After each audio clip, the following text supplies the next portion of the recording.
It's good to have everybody here, and also I hope you're enjoying Ignite. I came here yesterday, I learned a lot of stuff, and first thing I learned is just don't hang out in random desk because people will think that you're a tech support guy. So I just ended up yesterday, doing my email work there, and I start having random people, approaching me and asking me, hey, my Outlook doesn't work. Can you fix my BitLocker and all of this other stuff? And then, I ended up on Twitter. So that was my lesson, so don't do that. But the reality is we are here to talk about attackers and how attackers actually compromise our networks. And I'm here with Jessica. Probably people know more Jessica than myself. And what we're going to talk about is how attackers are changing and evolving to a different type of model where basically on the left side is how things were looking a few years ago, where you have a very monolithic malware and attackers, they drop one piece of malware doing everything. And what we have on the other side is basically how we are looking to attack on our networks today, where basically there's an attacker doing maybe something with PowerShell, then using MS Build to do something else, using WMI for persistence, and doing all the stuff using legitimate components. So the real purpose of this talk is try to basically explain how attackers think today and how when they come on your network, they're going to try to basically do bad stuff, and also try to come up with a more scientific taxonomy and model to help you to understand what are these techniques that attackers are using and why it's very useful to try to enumerate them so you can build defense, you can even know your gaps and your security posture. So with that, I'll give it to Jessica and she will continue with some cases. Oh yeah, well, that's I was saying basically all the attacks are kind of starting basically, we have attackers basically using now techniques where they have to reuse a trusted component on the operating system or on the machine in order to do something bad or untrusted. The reason why this is happening is because with all this new technology we are pushing out, like device guard or more reputation and code signing enforcement, the attackers now are pretty much reduced to try to use whatever is already on the box.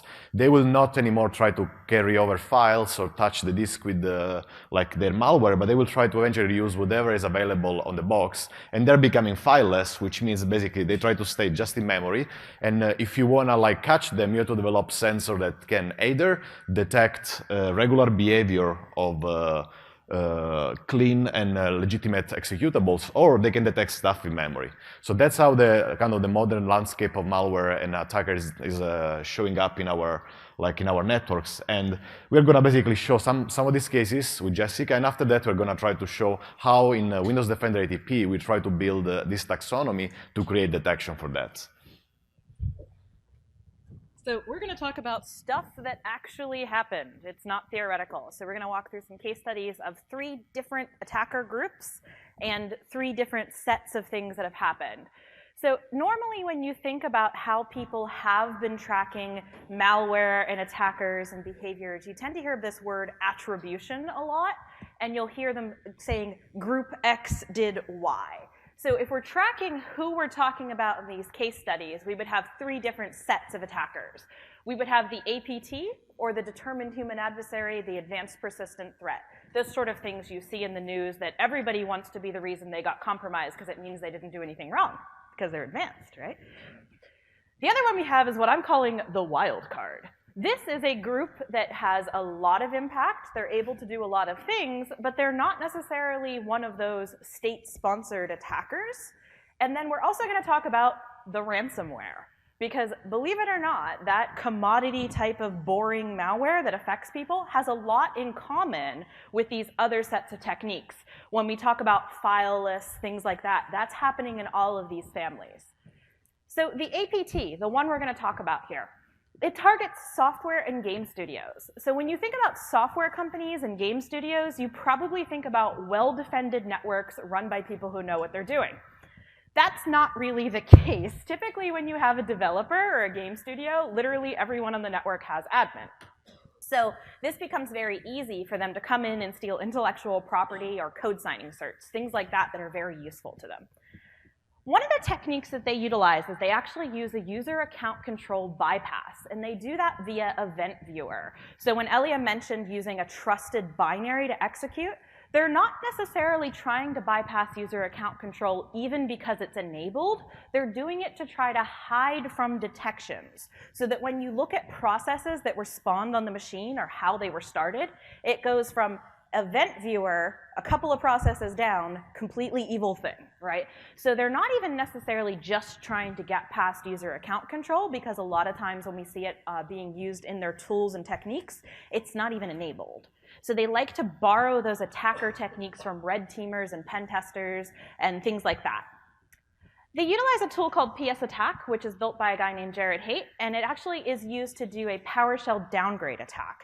So if you're familiar with PowerShell and the modern capabilities of PowerShell, where you can actually turn it on and have all that amazing logging, where you can actually see what happened on your system, if you're an adversary, the very first thing you want to do is get rid of that logging capability. So if you do a PowerShell downgrade attack where you force the use of PowerShell 2.0, that means that all of that logging goes away. So this tool is utilized by this group in order to ensure that even if PowerShell logging is enabled, that they won't have all of the trail of what they did. However, if you're actually watching your network, this does generate its own event ID, which is an event ID 400 that indicates PowerShell was downgraded. They use Mimikatz. Everyone uses Mimikatz. Mimikatz is a credential theft software, which is written by a guy named Benjamin Delpy. Everyone uses Mimikatz. There's no more creativity. Just get your credentials with Mimikatz. One of the other things that they do is they will clear the security event logs on the machines in question. It sounds like a good idea, right? Because, therefore you're going to not have any security logs, except that generates an event ID 1102. So if your security event log has an event ID 1102 in it, panic and freak out now. You would like to investigate what happened on that machine, right? Another thing that this group does is they use PSExec to do what's called lateral movement on the network. So lateral movement is where you capture a credential, use it to get higher value credentials, and move about the network. So they're relying on a tool that's typically used by systems administrators, but more importantly, they're relying on the fact that you don't have RPC and SMB blocked between your endpoints. So since they are able to utilize that tool with stolen credentials, they can map out your network and get access to all of them and do it in a very efficient manner. So they like to borrow systems administrator tools to do their work. So let's move on to a different attacker and talk about some of that overlap that we might see there, because this is a piece of malware called MissFox. So MissFox is interesting because it went unnoticed for years because it was targeted, it was called commodity malware. It's what we don't think is a nation state, we don't think is an APT. So therefore, we ignored it. Everyone, not just Microsoft, by the way.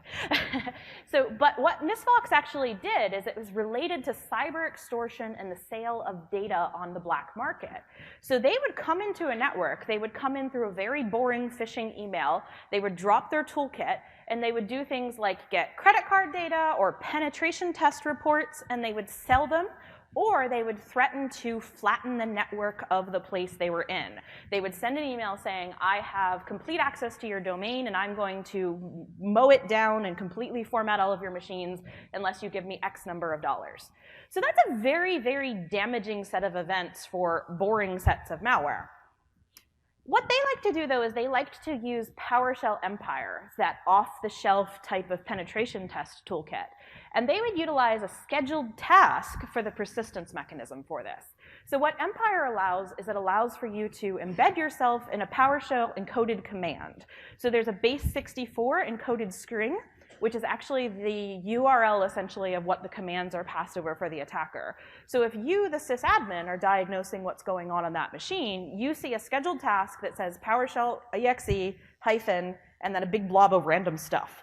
And that is actually an entire set of malware. That is all they need in order to be able to communicate from the outside world to that machine and issue commands to it.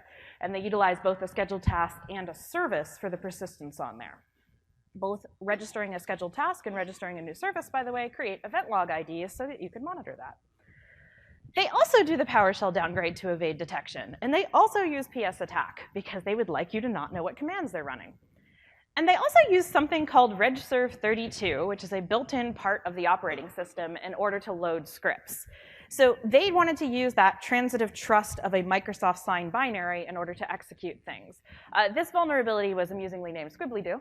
And it turns out that regserve32 will take essentially a DLL over a web page. So over an HTTP link, you can get a built-in part of the operating system, regserve32, to run a portable executable, aka a .exe, except it's a DLL, from the internet.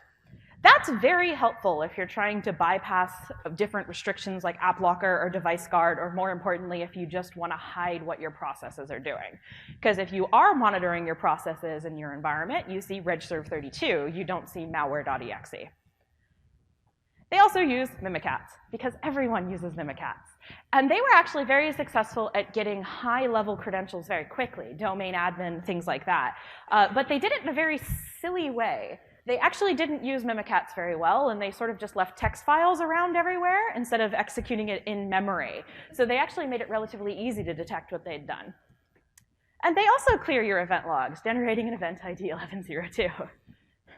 Because if it looks like a duck and quacks like a duck, it's probably a giraffe, is really a good thing to think about in InfoSec.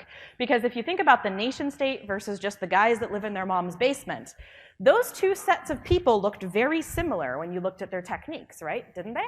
And they both could do equal amounts of damage to your network. So we should look at what they're doing more than who they are. Which brings me to another set of things, ransomware. So if you've heard of Petya, Petya is actually something that happened quite recently, and it was a piece of ransomware that would utilize both a vulnerability in SMB1, called Eternal Blue, to spread laterally throughout a network, but it would also use those tools that are mentioned, like PSExec and WMI. So this is ransomware, except it really was more like a destructive attack. But this is something that isn't at all related to intellectual property theft or any of those typical things that you think of when you think of advanced persistent threats or actor groups, right? This is ransomware. So it does the PSExec and WMI utilizing stolen credentials. It automates everything that that determined human adversary, that human attacker would have been doing on your network. It automates it. It came in via supply chain compromise. This is something that's been making the news quite a lot recently, actually, the concept of a supply chain compromise.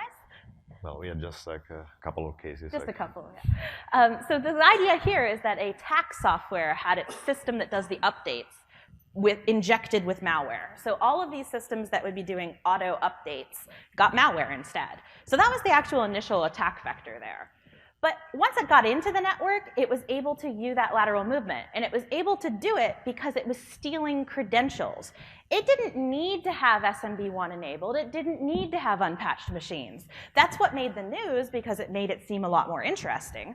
But the reason it was so successful is because people weren't practicing credential hygiene or network segmentation. It would get on one box and instantly get something like a help desk administrator who had admin to 1,500 boxes, or there would get a service account that was running as domain admin. And that's how it was able to spread so efficiently throughout these networks. One place had 70,000 machines taken down in a matter of hours. And it was doing that not because they weren't patched, but because they had credential hygiene issues. And being able to do something where it was creating a process on behalf of that user and running things and stealing credentials via Mimikatz was why they were able to spread so sufficiently. Oh, by the way, this also clears event logs. So if you were one of these places and you didn't really want to lose 70,000 of your assets, if you had been monitoring for event logs being cleared and treating them as a high priority incident in your SOC, you would have been able to stop what was happening, because it registers a new scheduled task that initiates a reboot and wipes it. So just like the persistence that we talked about with the MissFox group, it's registering a new scheduled task that ran a command, and that command was the wiper. So if you've actually built any degree of monitoring into your environment, even if you hadn't fixed the credential hygiene part, you would have realized you had 70-some thousand machines registering event logs cleared and then a new scheduled task, and you could have cut the WAN link to that office, right? So this is the idea, is that all of these things you can action on, and you need to know what they do. Because if we think about the attacker groups, it's not necessarily helpful for helping us prioritize what we need to look at. Instead of thinking about the attacker groups, we need to think about the tools, techniques, and procedures. If we think about lateral movement, persistence, anti-forensics, if we think about categories of behavior, instead of tracking that attacker group, what we find is we start to see that we have behavioral overlap. And that lets us know where we need to focus. Because if you think about everything in security right now and how everything's on fire and you're scared and people are worried about their jobs, it's hard to know where to start. But if you can find something like perhaps an event ID 1102 to focus on first, you can start to do work that matters. And we do that by learning how the attackers think and learning about those techniques. Cool. Thank you. So yeah, Jessica did a very good overview of, let's say, three type of threats, and these are threats that she's very familiar because she found in a real network with customer.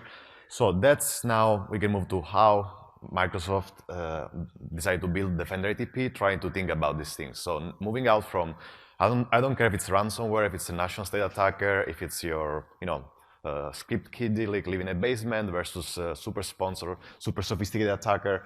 We wanted to move to a model which is sustainable. It can help to build defense and durable detection. So in general, like what happened in the last decade is like there is a proliferation of threat indicators, and now you see there are a lot of these companies out there that they keep constantly feeding threat feed with, oh, give me some SHA-1, or I want an IP. Have you guys seen this URL? And they keep like generating a huge amount of information, which in some cases, it's useful to detect threats, especially when this information it's taken on the moment where the threat is happening, right? If I have an attack yesterday and I can scan my network today with these indicators, I can still find something. But this model is not like sustainable and useful to build durable detection because it still rely on things that they keep changing, where the reputation of the object keep changing, and also things that after 6 months probably will not be so useful to detect attackers.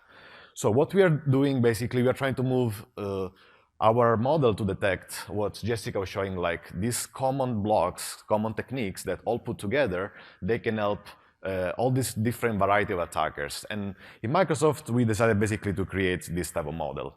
One of the caveat is that indicators are still useful for attribution, because still like if you want to know, like, okay, I have a technique, but I want to know still if this attacker is somebody really interested in my organization, then still I need to know a little bit of a context, understanding who is this threat. But for a durable detection, you need to kind of start thinking about like the techniques. This is an example for like how we think detection in our products and how we started to build a more scientific model with a taxonomy of these techniques. So imagine, for example, we have these techniques. They're probably not super readable because of the color, but for example, you have like create remote thread, you have like set thread context or dumping the credential with the mimikatz, like Jessica was saying. We can try to map, first of all, the sources for each of these techniques. And with sources, we basically decided to come up with different models. We have like, when a technique is being seen in a real attack, which means, oh, now this technique is widely used, is widely adopted, so it makes it a little bit more dangerous and a priority. Sometimes techniques are just discussed on Twitter. You see a researcher discussing the name maybe for a month before the technique gets used. And so this may still qualify as something we want to know, but with a different priority. Or in the other way, like also some techniques may be automated and implemented in tools like Metasploit or Mimikatz, where basically they took the idea and they create an automated tool that now enable 1,000 persons to do the same attack without having the knowledge. So this is a model just to give a bunch of prioritization that can help you to go after one or the other technique depending on what's more important. After that, we try to come up with what we call like the invariant points of detection, because you can realize, for example, that both set thread context in this example or create a remote thread, in the end, they will still result in doing remote injection. While, for example, all the credential dumping and mimikatz kind of activity, in the end, they will all result in some form of access to LSAS. So these points are what we call detection invariants. These are like choke points where if you're lucky enough to put your sensor there where I can eventually create some visibility, either because I have a product that does that or because I can create some kind of logging, I will be able to detect no matter what evasion or like a tool set or program the attacker is using, I will be able to see and detect the technique. And so that's how we try to kind of come up with our idea on how to build the product, and having this taxonomy was very useful. So what we did, we basically took what's the normal graph of an attack, the kill chain, from the exploitation, the delivery, then basically through the installation, elevation of privilege, lateral movement. And then for each one of this stage, we try to come up with all the possible attacker techniques that they were known. And this is a list. Basically, we have like plenty of them. Right now, our database of technique is really growing. We have like really more than 700-800 techniques. And it proven like to be a very, very useful exercise, because then once you have a taxonomy with all these techniques divided by the kill chain, you know, and you can expect exactly what the attacker is gonna do. You can also go start doing an exercise and see, for example, like, hey, my security product is a very good visibility, maybe, for example, like on the persistent stage, but it's missing the lateral movements.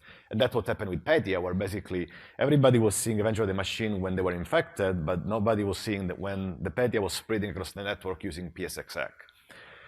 This is an example how we do it internally for our product. For example, this is what we call an attacker technique.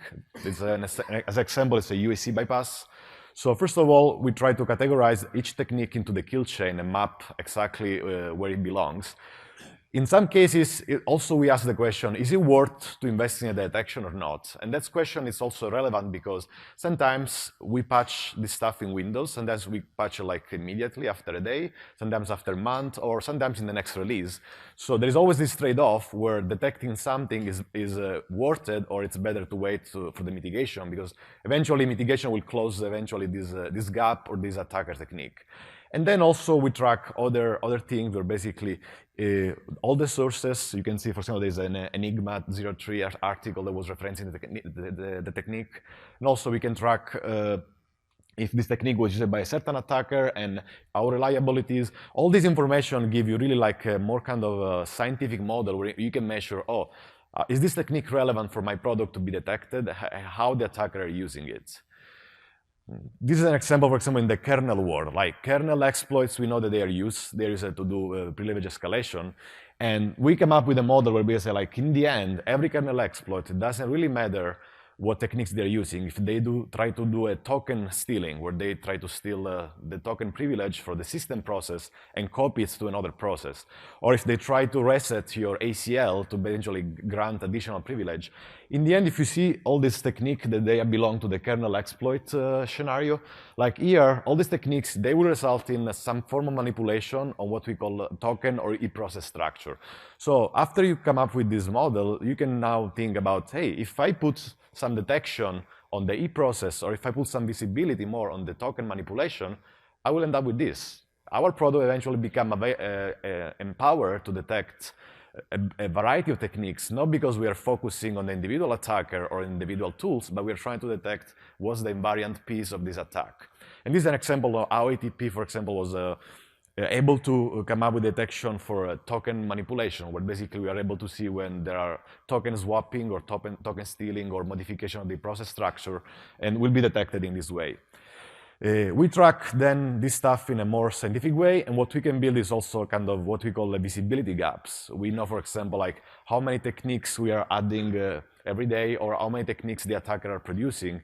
We know also, for example, which scenario has more techniques. As you can imagine, for example, right now, the exploitation scenario, where you have a true exploit to deliver compromise the network, is what is decreasing because the cost for an exploit is rising. Right now, to get an exploit to compromise Edge or Chrome or a browser, it may cost you from $500,000 to $1 million because this exploit is very expensive.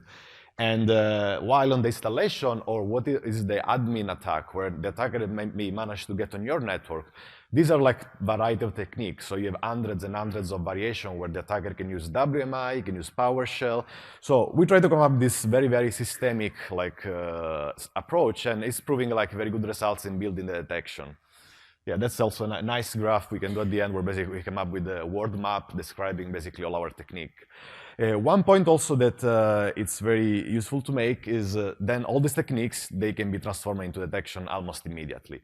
The real challenging point is that once you realize what are the techniques, is that finding the right sensor and finding the right detection invariant may be challenging, or maybe require some additional development effort, where you have to go in the product and eventually create some new ATW or create some new event where you can enable this detection.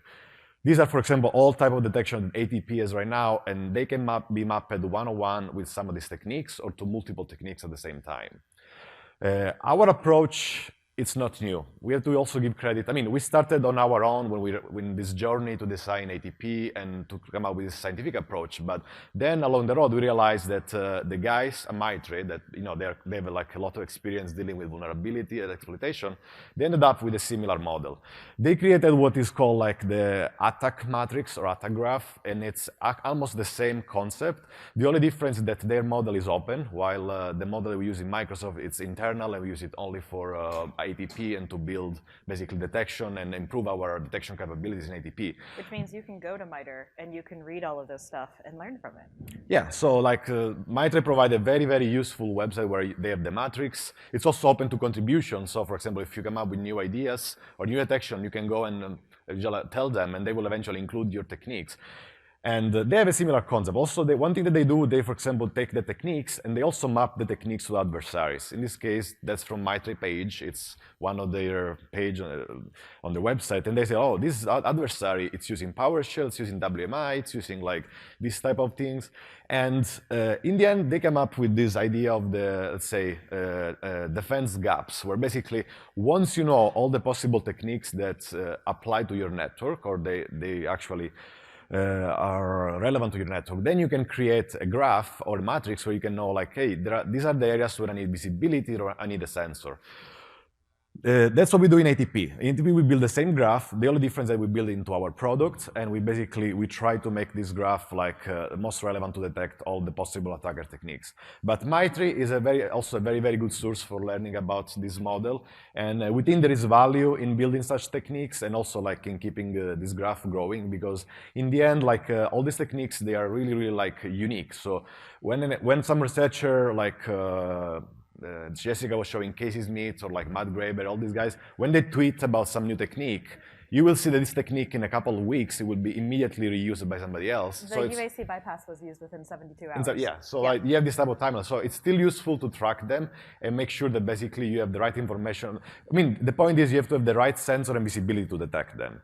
After that, I'll give it back to Jessica, which is going to close the session. And the idea here, though, as Ellie is pointing out, is the reason that you want to know the attacker behavior, that you want to know the gaps in it, is because you actually do have control over your own network. You are the playground for the attacker.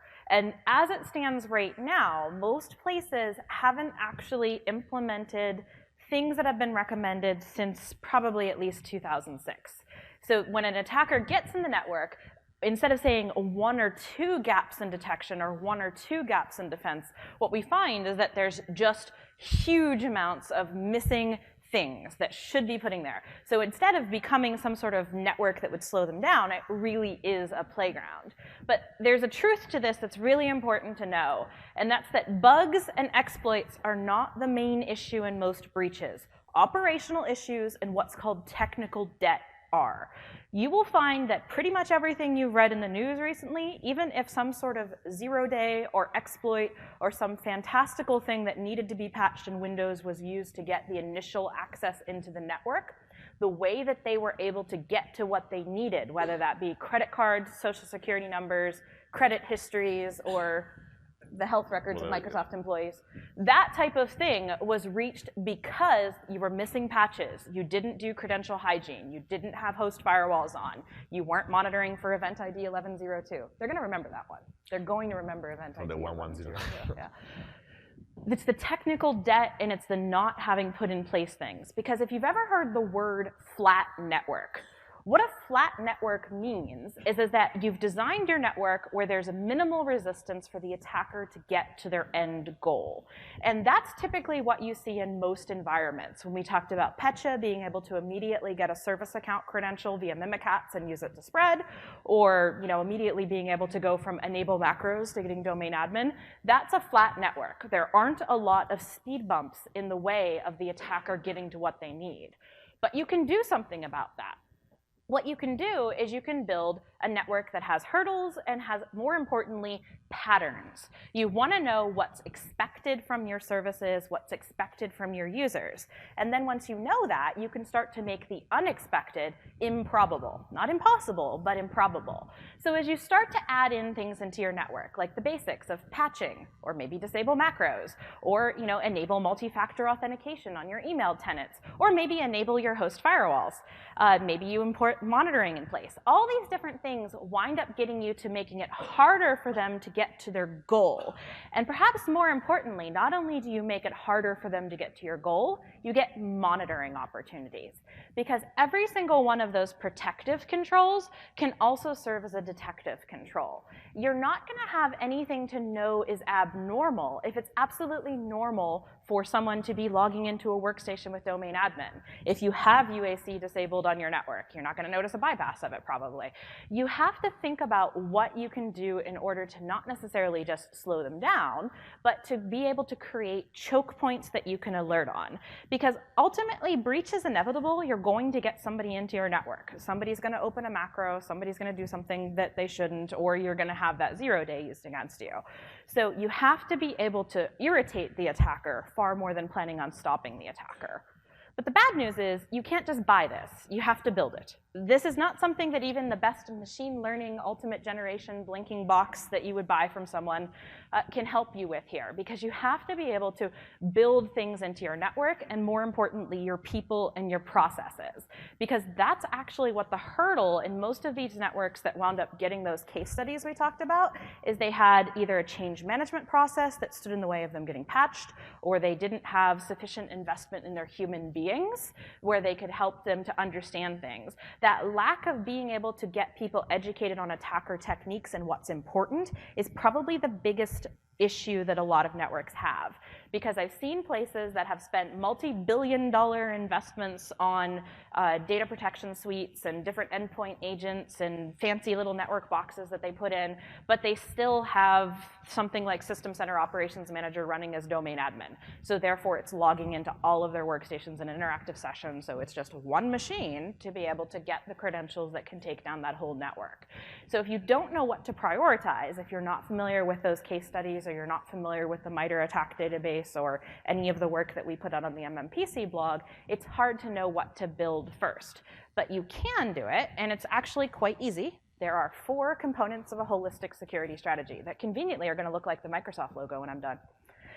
First off is credential hygiene. What does credential hygiene? This is understanding that if somebody has admin on the box, they're going to be able to get all of the credentials that are on it.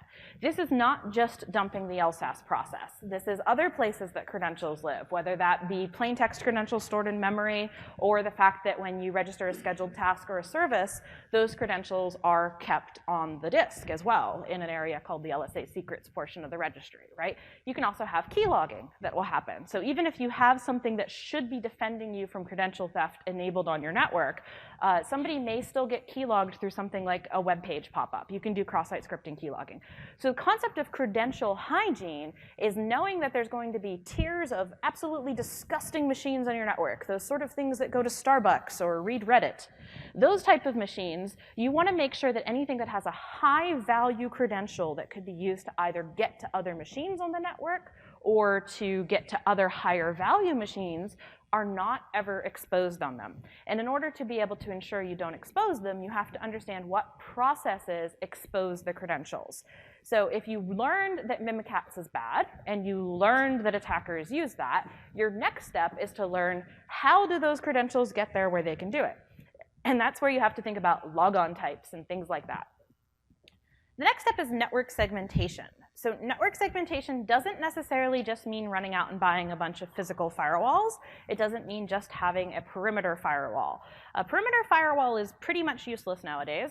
Not useless, but for the attacker's perspective, they're going to use your user as the DMZ. They're going to use that person who's going to click on something, or they're going to use a malware implant that they put on their laptop. And that malware implant is going to communicate over ports 80 and 443, which I highly recommend you block instantly. Somebody laughed. Okay, those are the ports that the internet uses, right? So they're going to blend in, and they're going to use things like the, 80 and 443, or they're going to use ICMP, like ping, or they're going to use DNS.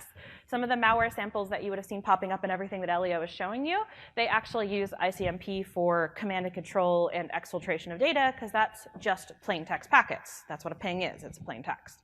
So network segmentation here, think about the Petya case, think about that PS exec spreading through the network thing. If Bob's workstation and Steve's workstation both share a credential, which has admin rights on it, and they have 445 SMB, and they have RPC ports open on them, there's nothing stopping that from happening, right? More importantly, without network segmentation of a host-based firewall, the other thing that's not getting stopped is something called Bloodhound. Bloodhound is a pen tester tool that does discovery of who's in the local administrator's membership of machines. And it does it as an authenticated user. You do not need to be an admin to query who is in the local administrator's group of a machine. You just need those ports to be open. So if you do not have host firewalls available on your network, a bad person can come into your network, fire up a tool that they literally just go down and download, and find out every single machine that they're interested in and who's administrator on it. So they can build what's called an attack graph. They can build an attack graph that says, first I get Bob via phishing email, then I get the SCCM password that you use to run a scheduled task even though you shouldn't, then I get that scheduled task password and I can traverse to the server that holds the social security numbers. And you can render a beautiful graph of all of that for free 99 because it's available on the internet. And if you don't have the host firewall enabled, not only does somebody who has the post-exploitation, the post-admin ability to run PS exec or something like that, be able to execute those, you also have people able to do a ton of discovery in your network. So it's critical that we start to think about the host firewalls, those things that have been built into Windows since forever ago. And it's actually not that hard to get it enabled because you can turn it on and block absolutely nothing to start with. You can turn on the host firewall and just get logging capabilities. And if you have the logging capabilities, that's useful to you both in determining operational issues as well as security issues and getting to where you can actually start to block things eventually. But it's really, really important because just last week at a conference called DerbyCon, the guys who wrote Bloodhound just released a new set of tools because they're nice people that will allow you to persist and access machines over WMI. And it's automated sort of. Anybody can do it. Your mom could do it. My mom could definitely do it, though, but she's really smart. But those type of people that wouldn't necessarily have the skills of that advanced persistent threat now have the capability to own you over WMI really, really easily. So since the attacker's skills are being lowered for being able to do interesting things, we need to raise the bar. So we need to think host firewalls. We need to think least privilege. Least privilege means things like not necessarily having a bunch of service accounts running with administrative privileges. Thinking about what needs to be wide, needs to be not very deep in privilege. So if you have something that's going to query every single asset on your network or something that's going to reach lots and lots of machines, it's not an admin. When I see customers that have something like an LDAP query account for some sort of appliance that's on their network, it literally just needs to query LDAP to see people's usernames. But the documentation from their vendor says, make it domain admin, because that makes it easy. So therefore, you have a domain admin level account that is literally just doing one thing, which is looking up usernames. Attackers know that, and attackers can figure it out. Because not only are they able to figure out what types of services you might have via like Bloodhound, they can also do something called service principal name or SPN scanning in your environment. So they can find out what service accounts you have and then perform an attack called Kerberoasting against them. And to oversimplify, Kerberoasting means you ask Active Directory to give you the password, pretending that you are that service account. It will hand you a hashed password of that service account, and then you crack it offline. So if you have a bunch of SQL Server service accounts with an MS SQL SPN registered on them, and then the attacker can just ask for those cracked passwords and run away and do whatever they need to do with them, that means they get not just one box, but many boxes.